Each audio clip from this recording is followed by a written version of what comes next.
Kapayapaan po ang sumaatin sa araw na ito, mga kapatid. Pagbati po ng pag-ibig sa inyong lahat at magandang araw po sa inyong lahat. Salamat po sa Diyos sa pagkakataong ito na makapagbahagi muli ng mga salita ng Diyos. At alam ko pong narito po kayo upang makinig ng salita ng Diyos at nagsasaliksik at nag-aaral at gusto niyo pong makinig ng mga aral ng salita ng Diyos. Yun po yung amin pong ibinabahagi sa inyo sapagkat ito po yung ating kaligtasan, mga kapatid, sa darating na galit ng Panginoon. Kaya hanggang ngayon, inaanyayahan ko po kayo na makinig kayo sa munting channel na ito dahil ito po ay nagtuturo ng Ebanghelyo ng ating Panginoong Jesucristo, na hindi po ito gulo, hindi po ito panira, hindi po ito usapang walang kabuluhan, kundi ito po, mga kapatid, ay isang bagay na dapat nating maintindihan na malaman po natin ang mga katotohanan. Kaya inaanyayahan ko po kayo mag-subscribe sa amin pong maliit na channel at pindutin nyo na rin yung notification bells para updated kayo palagi sa aming mga video. So ngayon, mga kapatid, pinag-aralan na natin nung una doon po sa Juan 3:16 kung paano ibinigay ng Diyos ang kanyang bugtong na anak upang ang sino mang sumampalataya doon sa ibinigay ng Diyos ay hindi mapapahamak, kundi magkakaroon ng buhay na walang hanggan. Ngayon, meron namang sinabi doon po sa Aklat ng Gawa na mababasa po natin sa Kapitulo 4, versikulo 12. Ito po ang sinasabi, mga kapatid. At sa kanino mang iba ay walang kaligtasan, sapagkat walang ibang pangalan sa silong ng langit na ibinigay sa mga tao na sukat nating ikaligtas. So, pinapatunayan dito, mga kapatid, sa Aklat ng Gawa na wala pong ibang tao, mga kapatid, na makakapagligtas sa atin kundi yung kanyang ibinigay.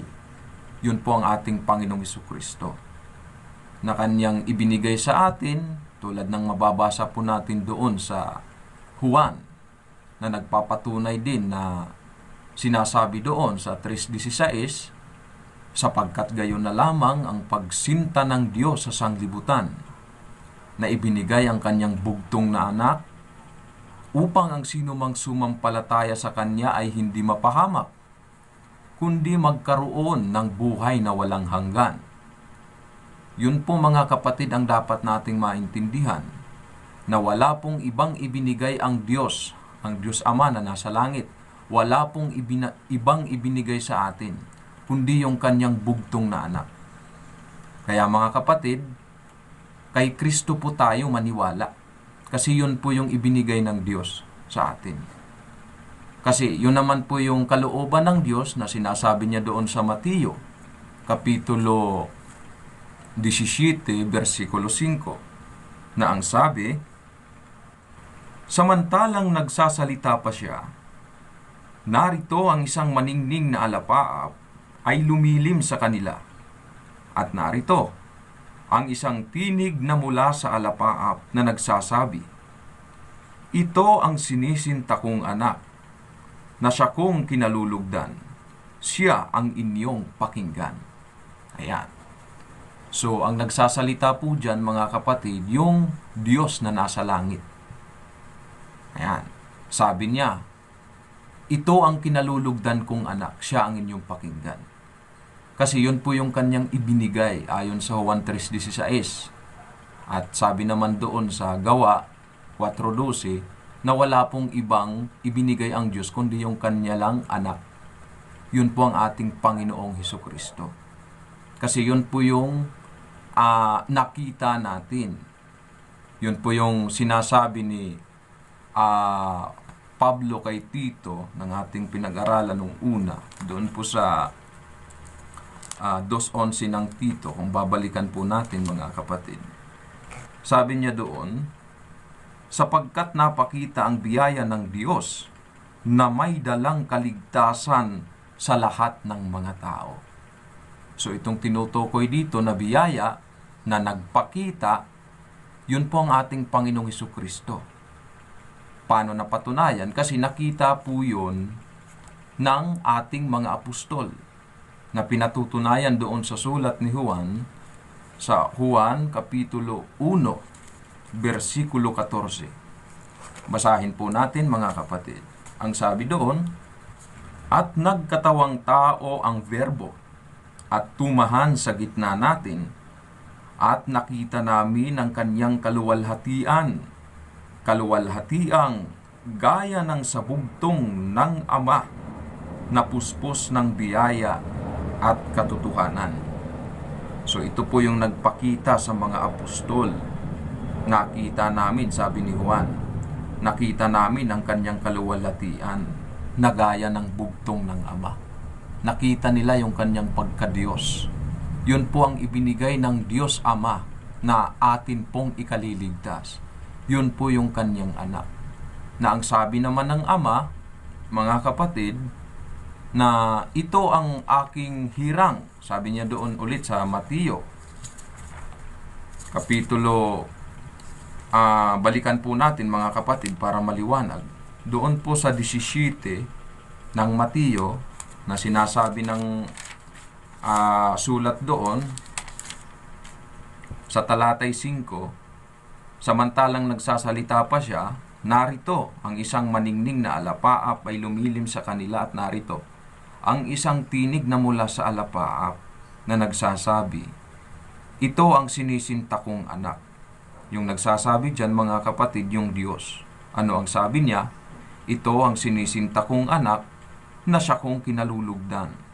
Siya ang inyong pakinggan. So ang Panginoong Hesukristo po yung ating pakikinggan sa panahon natin ngayon, mga kapatid. Kasi yun po ang kalooban ng Diyos. Kasi wala na pong ibang ibinigay ang Diyos, kundi ang ating Panginoong Hesukristo lamang.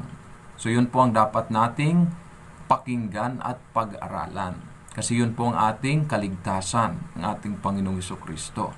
Uulitin ko po yung basa sa Juan 14:6, sabi ng Panginoong Hesukristo, ako ang daan at ang katotohanan at ang buhay. Diba sabi niya doon? So siya po yun. Ngayon mga kapatid, yung ibinigay ng Diyos Ama sa atin, yung ibinigay niya sa atin, yun po yung kanyang anak, dapat tanggapin natin. Kasi wala na pong iba. Kasi sabi ng Diyos Ama, pakinggan ninyo siya. Ibig sabihin, tatanggapin natin kasi ibinigay niya. Diba? Ibinigay ng Diyos sa atin ang kanyang bugtong na anak para nating tanggapin. So ngayon, paano ba natin tatanggapin ang ating pong Panginoong Hesukristo, mga kapatid? At yun naman po ay pinatutunayan kung paano natin tatanggapin sa isang talata din ng Juan na ating pong babasahin ulit. Pasensya na po kayo mga kapatid kung uulitin ko ulit kasi para mas lalo nating maintindihan. Basahin po natin ulit ang Juan 12:48. Sabi doon ng ating Panginoong Hesukristo, ang nagtatakwil sa akin at hindi tumatanggap sa aking mga pananalita ay mayroong isang hahatol sa kanya. Ang salitang aking sinalita ay siyang sa kanya'y hahatol sa huling araw. Aba, sabi ng ating Panginoong Hesukristo, ang nagtatakwil sa akin, sabi niya, di ba? Ang nagtatakwil sa akin at hindi tumatanggap sa aking mga salita. So ibig sabihin, kung tatanggapin natin ang ating Panginoong Hesukristo, dapat tatanggapin din natin ang kanyang mga salita. Ang dami pong sinalita ang ating Panginoong Hesukristo patungkol po sa ating pong kaligtasan. Yun po ang dapat nating alamin, mga kapatid, na dito po ay ituturo sa inyo sa awat tulong po ng Panginoon. Aalamin po natin yan. Ngayon, Kung tatanggapin natin ang ating Panginoong Hesukristo, tatanggapin natin ang kanyang mga salita. Yun po ang tunay na pananampalataya. Iano ba mga kapatid ang salita na dapat natin tanggapin sa atin pong Panginoong Hesukristo? Basa ulit tayo ng isang talata na magpapatunay na ang Panginoong Hesukristo po ito, mga kapatid, ang nagsasalita dito. Basahin po natin ang Mateo Kapitulo 28, versikulo 19 hanggang 20. Dahil dito'y magsiyaon nga kayo at gawin ninyong mga alagad ang lahat ng mga bansa, na sila'y inyong bautismuhan sa pangalan ng Ama at ng Anak at ng Espiritu Santo, na ituro ninyo sa kanila na kanilang ganapin ang lahat ng mga bagay na iniuutos ko sa inyo. At narito, ako'y sumasa inyong palagi hanggang sa katapusan ng sanglibutan. So ano yung makikita natin dyan, mga kapatid, sa salita ng ating Panginoong Hesukristo? Yung utos, sabi niya, magsiyaon kayo, gawin ninyong mga alagad ang lahat ng mga bansa. Tapos, sila'y bautismuhan. Isang utos doon, yung pagbabautismo. Dapat tayo magpabautismo, mga kapatid, kasi utos yun ng ating Panginoong Hesukristo. Kung babalik po tayo doon sa prinsipyo na sinasabi ng ating Ama na nasa langit, ito ang aking anak, na siyang aking kinalulugdan. Siya ang inyong pakinggan. So ito, ang Panginoong Hesukristo ang nagsasalita dito. Yung anak ng Diyos. Sabi ng Diyos Ama, yun ang inyong pakinggan. Iyan ang sabi ng ating Panginoong Hesukristo. Dahil dito magsiyaon niya kayo at gawin ninyong mga alagad ang lahat ng mga bansa na sila'y inyong bautismuhan sa pangalan ng Ama at ng Anak at ng Espiritu Santo. So ngayon, isang utos ng ating Panginoong Hesukristo, yung pagbautismo, mga kapatid. Kaligtasan natin yun, mga kapatid. Ang pagbautismo. Kasi utos ng ating Panginoong Hesukristo yun eh. Kasi sabi ng Diyos Ama, pakinggan ninyo yun. Kasi yun po yung aking ibinigay. Tapos ano pang sabi niya doon sa 20? Na ituro ninyo sa kanila na kanilang ganapin ang lahat. Aba, yung pala mga kapatid, ganapin natin ang lahat. Lahat po dito, yung salitang lahat. Diba, sabi niya na ituro ninyo sa kanila na kanilang ganapin ang lahat ng mga bagay na iniuutos ko sa inyo. So, ibig sabihin, lahat ng iniutos ng ating Panginoong Hesukristo, kasama po yun na atin pong gaganapin. Kasi yun po yung tunay na pagtanggap sa Kanya na ibinigay ng Diyos sa atin, na siyang ating tatanggapin, pati yung Kanyang mga salita. Iano bang salita ng ating Panginoong Hesukristo? Bautismuhan nyo sila. Isang utos yun ng ating Panginoong Hesukristo. Bakit? Kasi sabi niya, ituro nyo sa lahat. Diba? O, diba? Naiintindihan niyo yun, mga kapatid, na sinasabi ng ating Panginoong Hesukristo na ituro nyo sa lahat ang iniuutos ko sa inyo. So, ibig sabihin, mga kapatid, yung itinuturo ng ating Panginoong Hesukristo, susundin natin yun, mga kapatid. Kasi yun po yung kalooban ng Diyos Ama, mga kapatid. Ang dami pong dapat nating pag-aralan kung paano po tayo makakasunod sa utos ng Diyos, mga kapatid. So ngayon, meron na tayong katwiran doon. Meron na tayong alam, mga kapatid. Sana po naiintindihan nyo po yung ating pong topic. Kasi kaya ko nga po inuulit-ulit sa inyo yung mga talata para mas malinaw po sa atin, mga kapatid. Ayaw ko pong hindi malinaw sa inyo yung mga turong ito, kasi ito po yung turo talaga ito ng ating pong Panginoong Hesukristo, na bautismuhan nyo sila, na ituro ninyo sa lahat na kanilang ganapin ang lahat ng iniuutos ko sa inyo. Diba? Yun po yung dapat nating maintindihan. Isang paraan mga kapatid, para matupad natin ang iniuutos ng ating Panginoong Hesukristo, babasa po ako ng isang talata. Basahin po natin ang sulat ni Pablo doon po sa Galacia, Kapitulo 6, versikulo 2. Mangagdalahan kayo ng mga pasanin ng isa't isa, at tuparin ninyong gayon ang kautusan ni Kristo. Ayan. So, ang isang paraan para matupad natin ang kautusan ni Kristo, magtulong-tulong, magdalahan tayo ng pasanin sa bawat isa sa atin para matupad natin ang kautusan ng ating Panginoong Hesukristo na iniuutos niya sa atin, na napakarami niyang iniutos sa atin sa panahon natin ito. At yun po yung ating iisa-isahin, mga kapatid. At maririnig nyo yan dito sa atin pong channel, sa atin pong pag-uusap na ipapangaral ang mga salita ng Diyos, mga kapatid. At ito po, tandaan nyo, mga kapatid, ang isang paraan para maganap natin yung kautusan ng Diyos, ng ating Panginoong Hesukristo, yung magdalahan tayo, magtulungan. Magtulungan tayo. At yun po, mga kapatid, yung itinuturo doon po sa amin pong samahan. Yun po ang MCGI.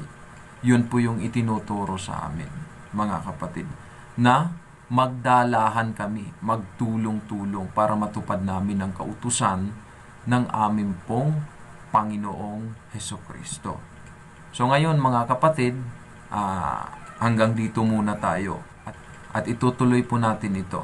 At tandaan nyo, mga kapatid, ang nais ng Ama, pakinggan natin ang anak. Di ano bang turo ng anak? Bautismuhan nyo sila. Tapos ituro ang lahat ng iniuutos ko sa inyo. Isang paraan na nakita natin sa Biblia para matupad natin ang iniuutos ng ating Panginoong Hesukristo. Sabi ni Pablo, magtulong-tulong kayo or magdalahan kayo ng pasanin sa isa't isa. Sa gayon ninyo matutupad ang kautusan ni Kristo. Yun po muna, mga kapatid. At sa next video po, abangan nyo po, mga kapatid. At yun po yung dudugtungan po natin ito. Sana po mas maliwanag po sa inyo dyan, mga kapatid. At salamat po sa Diyos. At inaanyayahan ko ulit kayo mag-subscribe sa atin pong maliit na YouTube channel. Pindutin nyo na rin yung notification bells. Pakishare na rin po sa inyong mga kaibigan, sa inyong mga mahal sa buhay ang mga aral na ito. Upang mabahaginan din sila sa mga aral na ito, mga kapatid. At tandaan nyo, mga kapatid, sa Diyos po ang lahat ng karangalan at kapurihan magpakailanman.